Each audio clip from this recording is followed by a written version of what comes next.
Welcome to யாவரும் கேளீர். நான் உங்க பத்ரி பேசுறேன். நேற்றைக்கு உலகநாயகன் கமல்ஹாசன் அவர்களுக்கு தெலுங்கானா கவர்மெண்ட் வாழ்நாள் சாதனையாளர் விருது கொடுத்தது. அப்புறம் அரசியல் நிகழ்வுகள் இன்னைக்கு அவசர செயற்குழு கூட்டம், மக்கள் நீதி மையத்துடைய அவசர செயற்குழு கூட்டம், இந்த மாதிரி ஏராளமான விஷயங்கள் இருக்கு. முதல்ல லைஃப் டைம் அச்சீவ்மெண்ட் அவார்டு உலகநாயகன் கமல்ஹாசனுக்கு கொடுத்துருக்காங்க. அவர் இங்கிருந்து கிளம்புனதுலேருந்தே பரபரப்பாயிடுச்சு. அவர் இங்க சென்னை ஏர்போர்ட்ல அவர்கிட்ட பேட்டி கேட்குறாங்க, அரசியல் பத்தி கேட்குறாங்க. இல்லை, நான் இப்போ ஒரு விருது வாங்குறதுக்காக ஹைதராபாத் போயிட்டு இருக்கேன், நான் பேசுறேன், அதை பத்தி அரசியலை பத்தி தனியா பேசுவோம் அப்படின்ட்டு அவர் கிளம்புறாரு. அவர் ஹைதராபாத் போய் இறங்குறாரு. பிளாக் அண்ட் பிளாக்ல அது வீடியோ வருது. எல்லா செய்தி ஊடகங்களும் அதை போடுறாங்க. அந்த பின்னாடி அந்த நம்ம லேட்டஸ்டா KHRK ரீயூனியன் அந்த பேக்ரவுண்டை போட்டு போடுறாங்க. விக்ரம போட்டு நிறைய பிங்க் வில்லா மாதிரியான பல்வேறு ஊடகங்கள்ல அது வருது. சூப்பராக இருந்தது. அதுக்கப்புறம் நேத்திக்கு அந்த ஃபங்க்ஷனை லைவா போட்டாங்க. லைவா பார்க்கக்கூடிய வாய்ப்பு கிடைச்சது. ஸோ அதுல ரொம்ப நல்லா இருந்தது அந்த நிகழ்வு. அதாவது அதுல சிரஞ்சீவி, ஜெயசுதா, இந்த மாதிரியான எல்லாருமே வந்திருந்தாங்க. நம்ம சிங்கீதம் சீனிவாச ராவ் அவர்களுக்கு வாழ்நாள் சாதனையாளர் விருது அவருக்கும் கொடுத்தாங்க. அவரால் வர முடியல. அவர் சார்பாக உலகநாயகன் கமல்ஹாசன் அவர்கள் பெற்றுக்கொண்டார். ஏன்னா சிங்கீதம் சீனிவாசராவும் கமல் சாரும் ரொம்ப க்ளோஸ் ஃப்ரெண்ட்ஸ். இப்ப சமீபத்தில் கூட அவருக்காக நம்ம ஒரு விழா எடுத்தோம்.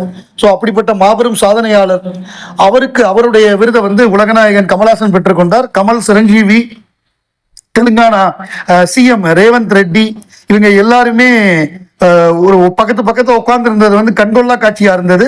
சிரஞ்சீவி எந்திரிச்சு நின்று வரவேற்றாரு உலகநாயகனை.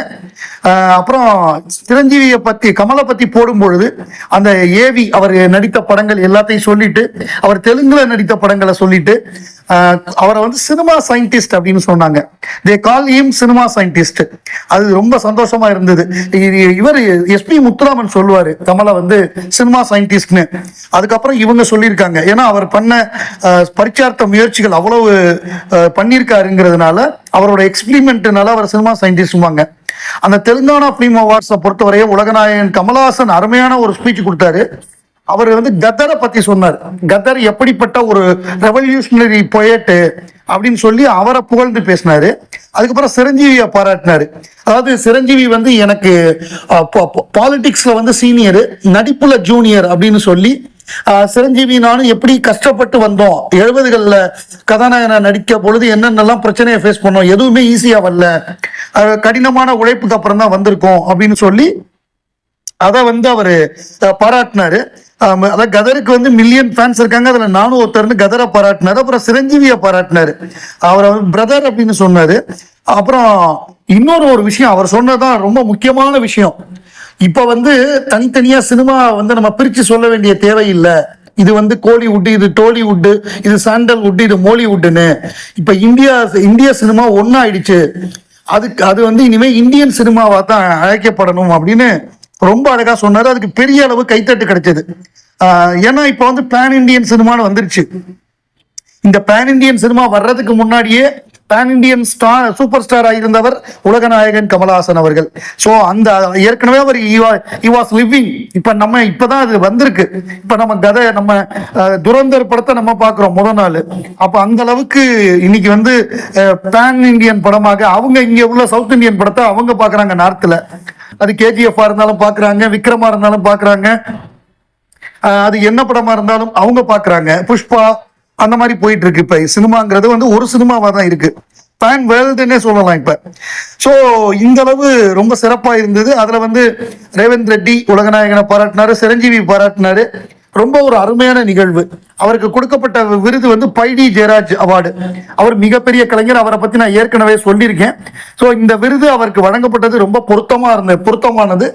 அவரும் ஆள் ரொம்ப ஸ்மார்ட்டா, மீசையை எடுத்துட்டு லைட்டா அந்த ஒயிட் இது வளருது, அதுல சூப்பரா இருக்காரு ஆளு. அந்த பிக்சர்ஸ் எல்லாமே கண்கொள்ளா காட்சியா இருக்கு.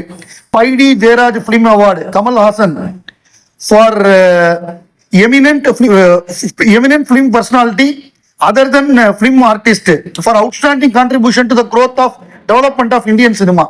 அதாவது வெறும் நடிகர் மட்டும் கிடையாது, அவர் மற்ற எல்லா சினிமாவில் உள்ள 24 கிராஃப்ட்லையும் ஒர்க் பண்ணியிருக்காரு. சினிமா துறையுடைய வளர்ச்சி மிக முக்கிய பங்காற்றிய கமல்ஹாசனுக்கு இந்த விருதுன்னு சொல்லி அவங்க அதை இதுல போட்டாங்க. சூப்பரா இருந்தது அந்த AV. இன்று மாலை 5 மணிக்கு மக்கள் நீதி மையத்துடைய அவசர குழு செயற்குழு கூட்டம் வந்து கூட்டியிருக்காங்க. என்ன காரணம் அப்படின்னா, திமுக கூட்டணியோட தேர்தல் பேச்சுவார்த்தை நடந்துகிட்டு இருக்கு. அதுல வந்து எத்தனை சீட்டு கொடுப்போம், என்ன சின்னத்துல நிக்கணும் அப்படிங்கிற மாதிரியான டிஸ்கஷன் போயிட்டு இருக்கு. மக்கள் நீதி மையத்தை பொறுத்தவரைய நாங்க 4% ஓட்டு வாங்கின கட்சி, அதாவது 2019 2021 ரெண்டு தேர்தலையுமே 4% ஆவரேஜா வாங்கியிருக்கோம். ஸோ எங்களுடைய டார்ச் லைட் சின்னம், பேட்டரி டார்ச் லைட் சின்னத்துல நின்று தான் அந்த வாக்குகளை வாங்கியிருக்கோம். தொண்டர்கள்ல இருந்து எல்லாரும் பொதுமக்கள் வரைய போய் சேர்ந்த சின்னம் எங்களுடையது.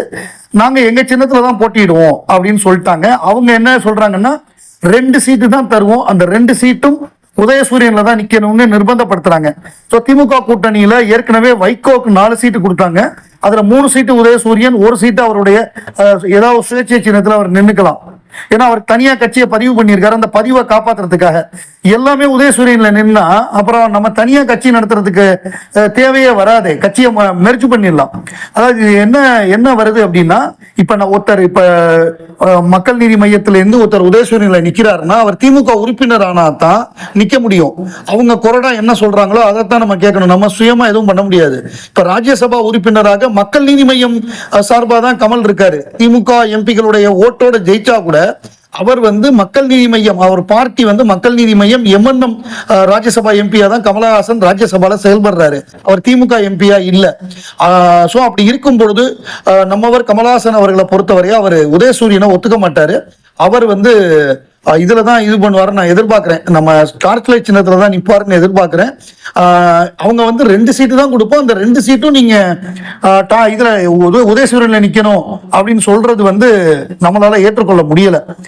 சீட்டு கம்மியா இருந்தாலும் பரவாயில்ல, நம்ம சொந்த சின்னத்தை தான் நிக்கணும்னு நான் ஏற்கனவே சொல்லியிருந்தேன்.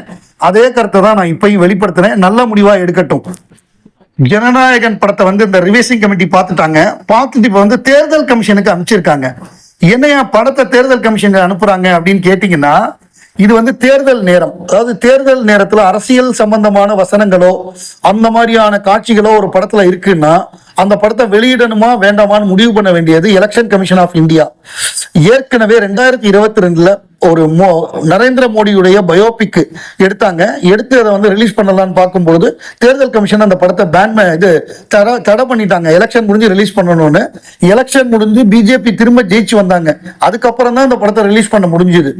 ஸோ இதை வந்து பல படங்களுக்கு இந்த மாதிரி நடந்திருக்கு. இது வந்து முதல் முறை நடக்கும் சம்பவம் என்பதால் தேர்தல் ஆணையத்திலும் கேட்டு பதிலளிக்கிறேன் அப்படின்னு அர்ச்சனா பட்நாயக் சொல்லியிருக்காங்க. அவங்களுக்கு இது தெரியாது.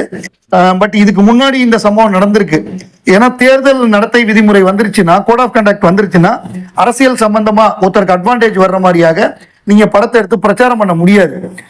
ஸோ அதனால இந்த படம் வந்து தேர்தல் முடிஞ்சுதான் வெளிவரும்.